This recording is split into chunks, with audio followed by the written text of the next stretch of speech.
এই পাহাড়টার উঁচু হলো 5000 ফিট। কতটা উঁচু? 5000 ফিট। এমনি নর্মাল ফ্লাইট ওড়ে হচ্ছে 10,000 ফিট, আর উঁচু হচ্ছে কতটা?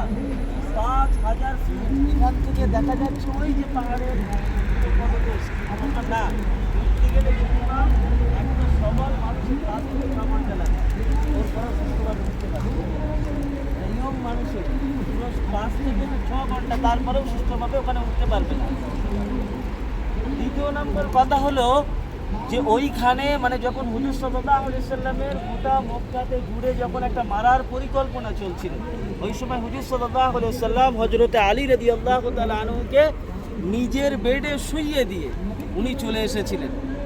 মানে হযরতে আবু বকর রাদিয়াল্লাহু তাআলা আনহু হুজুর সাল্লাল্লাহু আলাইহি সাল্লামের যখন ক্লান্ত অবস্থায় নিজের কাঁধে করে ওই উপরে তুলেছিলেন। এটা চিন্তা করতে পারছেন?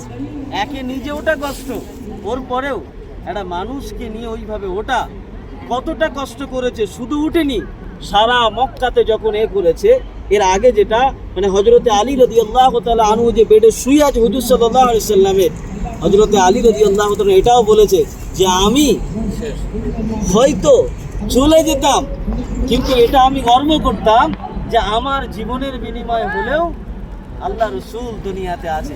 কতটা ত্যাগ তিতিক্ষা চিন্তা করে দেখেন। জানে এই বেডে মানে এই হচ্ছে কাফের মুশরিকরা মারতে আসছে, সব কিছু জেনেও মানে হযরতে আলী রাদিয়াল্লাহু তাআলা আনহু হুজুর সাল্লাল্লাহু আলাইহি সাল্লামের সেই মহব্বতে ওখানে শুয়েছিলেন। ওর পরে যখন উপরে উঠলেন হযরত আবু বকর রাদিয়াল্লাহু তাআলা আনহুকে নিয়ে, ওর ভিতরে একটা গুহা আছে, সেই গুহায় একদম শর্টকাটে বলছি, হুজুর সাল্লাল্লাহু আলাইহি সাল্লামকে নিয়ে যখন আরামের জন্য গেলেন, ওই সময় কিছু ছিদ্র ছিল। উনি যেটা পুরো বলছিল অবশ্যই কোরআনেও এসছে, হাদিসেও এসছে। তো সেই ছিদ্রগুলো আটতে আটতে আর কোনো নিজেদের কাছে কোনো সাবান ছিল না, তো নিজের হাত দিয়ে আর পা দিয়ে আটকে ছিল একটা বিষধর সাপ, যে সাপ দীর্ঘদিন ধরে অপেক্ষা করছিল। মানে কোনো ওলামায়ে কিরাম লিখেছেন হয়তো দিদারে বা ইশকে তারা হয়তো এই সমস্ত ফলগুলো বর্ণনা করেছে। কিন্তু সেই সাপ যখন দংশন করলো, মানে হযরত আবু বকর রাদিয়াল্লাহু তাআলা আনহু তখন নিজে বসে আছে, আর তার উরুর ওপরে হুজুর সাল্লাল্লাহু আলাইহি সাল্লামের পুরো মাথা আছে, কোনো টু শব্দ না, এত বিষধর সাপ।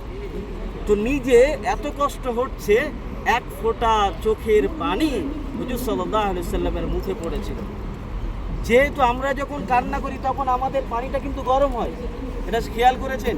তো গরম পানি যখন হুজুর সাল্লাল্লাহু আলাইহি সাল্লামের এতে পুরো পড়েছে, হুজুর সাল্লাল্লাহু আলাইহি সাল্লাম আবার পুরো সে জেগে উঠেছে। কি হয়ে যাও বক্কা, তুমি কাঁদছো কেন? পুরো মানে সে বাড়িতে কি বাচ্চার কথা মনে করছে?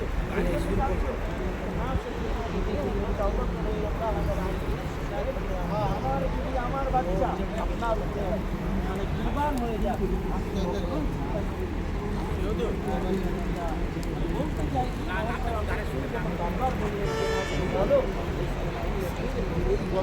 একটা বিষধর সাপ ছিল, সেই সাপ আমাকে দংশন করেছে। পুলিশ আমাকে আগে কেন বললেন না? প্রচণ্ড ছটফট করছে, ওর পরেও কোনো উয়া করছে না, যাতে হুজুর সাল্লাল্লাহু আলাইহি সাল্লামের যে আরামের ঘুমটা হারাম না হয়ে যায়।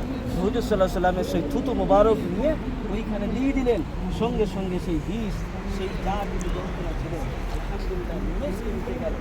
এই ছিল সাহাবায়ে কিরামদের কুরবানি। ওই সময় যে কষ্ট হয়েছিল উলামায়ে কিরামরা লিখেছেন, আমাদের সারা আমল আর একদিনে সাপে দংশনের যে কষ্ট, এটা সমতুল্য কোনো দিন হতে পারে।